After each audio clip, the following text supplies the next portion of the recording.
The Great Revolt of 1857. It was 10th of May 1857. A revolt had already begun, in the form Sepoy Mutiny in the town of Meerut, and gradually spread mainly in central India and the upper Gangetic region. We will learn about the causes and spread of the revolt. Important facts, causes of failure, and the consequences. Well, we have a question. Was the revolt unsuccessful? We will try to discuss every aspect of the revolt. Let's get started.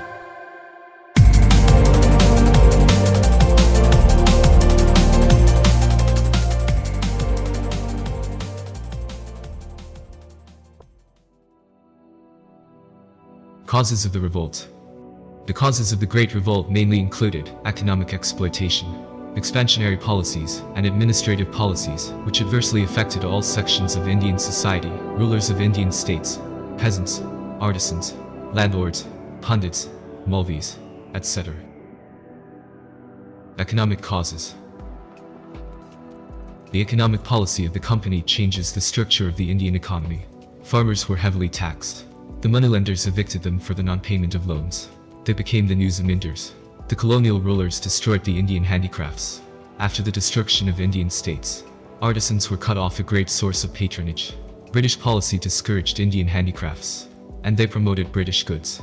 They destroyed the Indian handloom and spinning wheel, and then they turned India, a world-famous exporter, into an importer of foreign goods.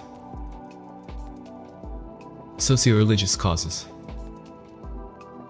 The reform policy such as Widow Remarriage Act 1856, the abolition of Sati 1829, were major attempts that disrupted the socio-religious fabric of the society, that a large section of the society was feared. Sepoys' discontent. Indian sepoys were discriminated against and mistreated by British officials in matters of promotion and privileges. Sepoys were not allowed to wear religious marks.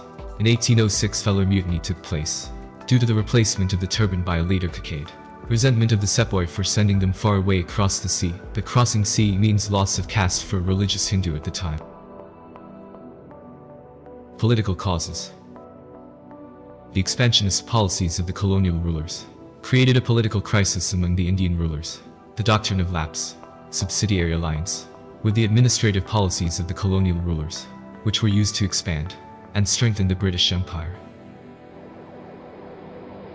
The subsidiary alliance was a diplomatic strategy under which the allied Indian states had to accept the permanent deployment of a British force within their territory and pay subsidies for its maintenance. Indian rulers could not appoint any European in their service and could not negotiate with any other Indian rulers without consulting the British ruler.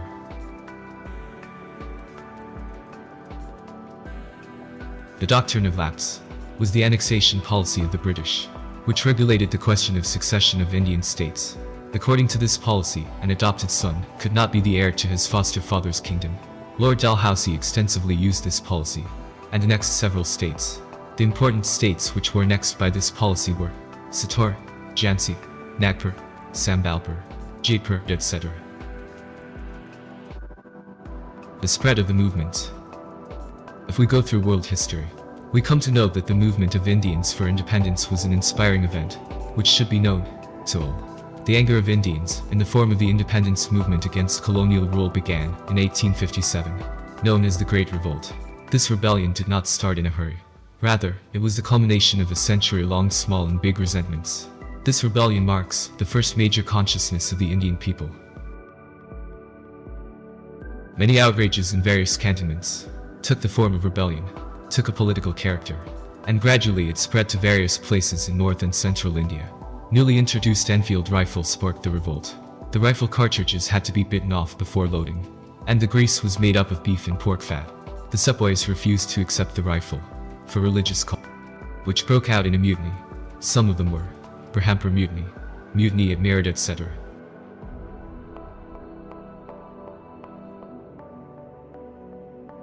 Berhampur Mutiny.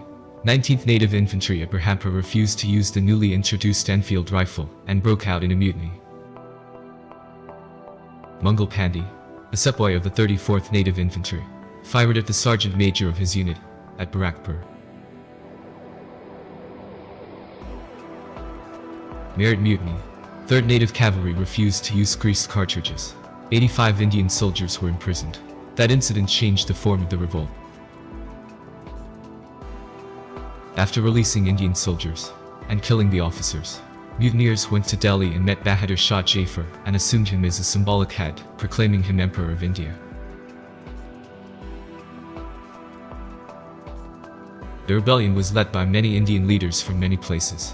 When the rebellion began from Meerut, the rebels marched to Delhi and placed themselves under the King of Delhi. We have mapped important places and leaders of the rebellion here. The revolt was started at Meerut, at Delhi, at Jhansi, at Bareilly, at Lucknow, at Kanpur, at Allahabad, at Jagdishpur, Bihar.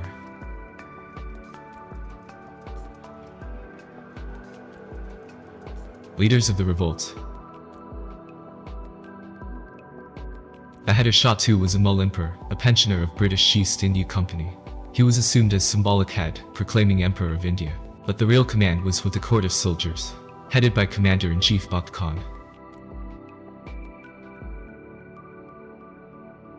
A senior British Army officer Heroes said, "Here lay the woman, who was the only man among the rebels." Rani Lakshmibai was one of the most important Indian leaders and freedom fighter in the 1857 revolt. She led the revolt from Jhansi. She proclaimed, "I shall not give my Jhansi." At Kanpur, Nana Sahib led the revolt from Kanpur, proclaimed himself as the Peshwa, acknowledged Bahadur Shah as Emperor of India and declared himself as his governor. Begum Hazrat Mahal took over the reins at Lucknow. Her son Burgess Kadir was proclaimed as the Nawab. In Bihar, Kunwar Singh, Zamindar of Jagdishpur, led the revolt. At Bareilly, the revolt was led by Khan Bahadur, descendant of the former ruler of Rohilkhand.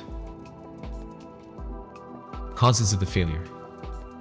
The revolt was mainly spread in central India. The other parts of the country were not aware of the revolt and did not participate. The All India consciousness about national liberation had begun, basically after this great uprising. In this revolt, all sections of the society did not participate.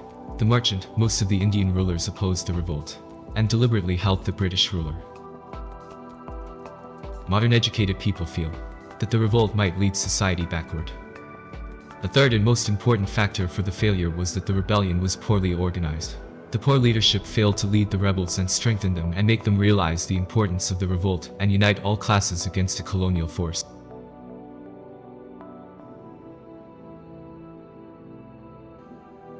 Earlier we asked a question, that was the revolt unsuccessful? Stanley Wolpert, an American historian, said, "It was far more than a mutiny, yet much less than the First War of Independence." Any rebellion can be seen through different perspectives. This 1857 rebellion can also be seen as a failure. But we have to accept that it changed the mindset of the society. It developed national consciousness and solidarity. We are inspired by this because it was a major step in the upcoming Indian national movement for liberation. The Indian administration system had an immediate change after the revolt by abolishing the company's rule and set up a direct rule under the British Crown, and a position of Secretary of State was formed, who was responsible to the British Parliament. Since the Sepoy Mutiny became a revolt, British military policy was strengthened to be dominated by the idea of division and counterpoise. The policy of annexation, the expansionist policy of British, came to an end, which gave the Sepoy Mutiny a political character. That it shows a character, how an organized revolt can shake the power and pose a serious challenge. It might be a failure, yet it was very successful as an inspirational movement. In essence words, the mutiny became a revolt and assumed a political character when the mutineers of Meerut placed themselves under the King of Delhi and a section of the landed aristocracy and the civil population decided in his favor. What began as a fight for religion ended as a war of independence.